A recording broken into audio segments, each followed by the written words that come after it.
Just give a second for everyone to take their jaws off the floor. I've played that song by Radiohead on the radio since it came out, probably thousands of times. I've seen Radiohead play it tons of times. That might be the best version I've ever seen right there. That was awesome. My God, thank you. You're going to Hollywood. Thank you. I mean, I was watching you sing that, and it was almost like you're about to cry. Like, where do you go, man? That's unbelievable. Look, like I told you, Creep wasn't a part of the 66 songs. Yeah, a lot of people that are watching this, we've been hanging out for a little bit, and you have such an interesting backstory. And part of that is that when you were growing up, you weren't allowed to listen to music in your house, and you literally have 66 songs that you've been exposed to your entire life. Right. And Creep was not one of them. 66 songs that that's considered like not religious. Got it. That's true, because you grew up in the church, Right. singing in the church. So non-religious songs, you've been exposed to only 66 songs kind of until recently. Right. So Radiohead Creep was obviously not one of those 66 songs. No. My A&R, my A&R was taking me to this bar in Brooklyn, and every time I showed up, he would always say, "You know what? You're really weird." And I'm like, "I know, like, thanks a lot." And then I would feel bad. I would feel a certain type of way because he would say that to me. And then he was like, "I have the perfect record for you, like, that you need to cover." And he didn't tell me the song. I don't know how I found out about the song. I think Dave Katz, my producer, they played it like one time for me. I got the lyrics, and when I was listening to the song, I'm like, well, this is my life. This is every fucking lyric. So, sorry, can I say fucking? Say anything you want, man. Oh, Absolutely. sorry. Every lyric, every word, like, was it is like the Bible to my life, and that's how I honestly feel. I mean, that's such a testimony to how powerful music is. I mean, Yeah. And so, and then did you start exploring other Radiohead songs? Because if you do that, you'll go in a totally different musical direction. No. So I'm just warning you. No. I didn't, and that's why I feel bad, because it's like I don't want other artists not fuck with me, because it's like, oh, he don't even listen to our music. It's like, it's not that. It's like I'm still being introduced. You know what Yeah. I'm saying? It's like I don't know. I'm always creating too, so it's like so hard to just sit down and just listen. Yeah, You know? people who are making music aren't listening to music because they're busy making music. Right, Yeah, I right, understand that. right. Let's rewind for people that don't know your background, because it is really interesting. You grew up in a religious household where music was not allowed, yet it was a very musical household. Yeah. So kind of explain that.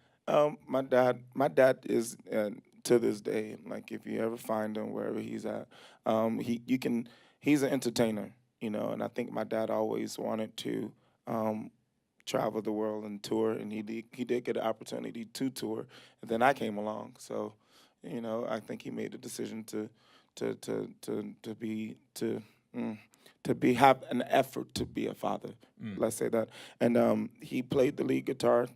Pretty much, he would go to work at 4:00 in the morning, but he'll be up at 3:00 jamming out like it's 3:00 in the evening, and he'll get off work and go back to playing his guitar.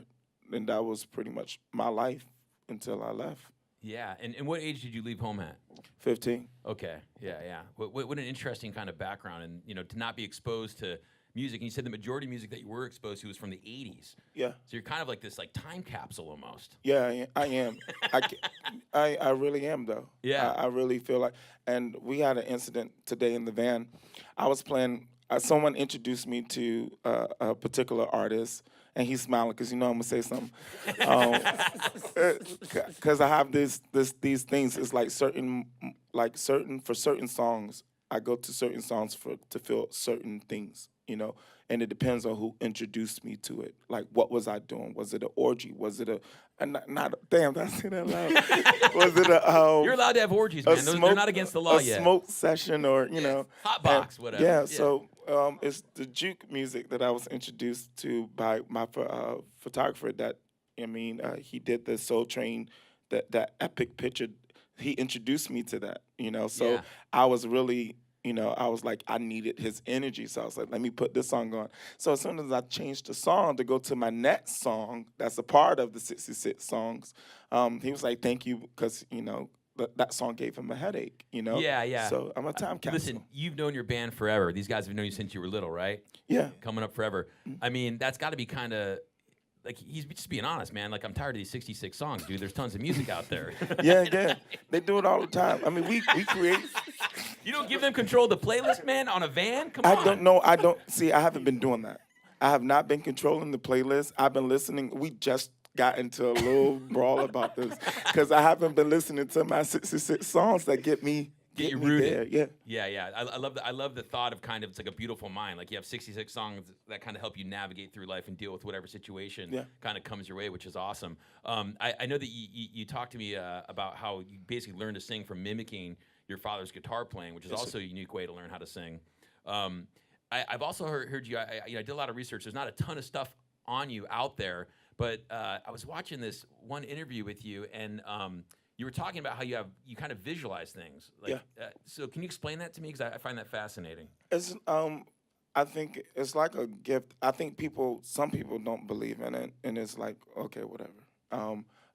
But my mom, she have it, and then I have it, and now I'm realizing that a lot of other people have it. If you've seen That's So Raven, I go through these, and it's nothing more than I feel like is imagination, right? You got to see it, and then when you see it, it happens.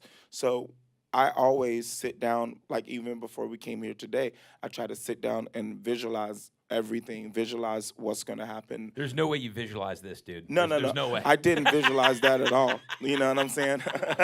I can't. I ain't that powerful. Shit. Goddamn. But I do. I tell everyone. I don't think I had I never had a plan B. I feel like that somehow the music gods was gave me no option. They just like, this is what you're gonna do for the rest of your life. I could talk to you for probably the rest of my life about music, man. I'm having so much fun right now, but I know we want to hear some more music. Yeah. So let's hear some more music. It's Just Loud. Thank you. KFOG Sessions.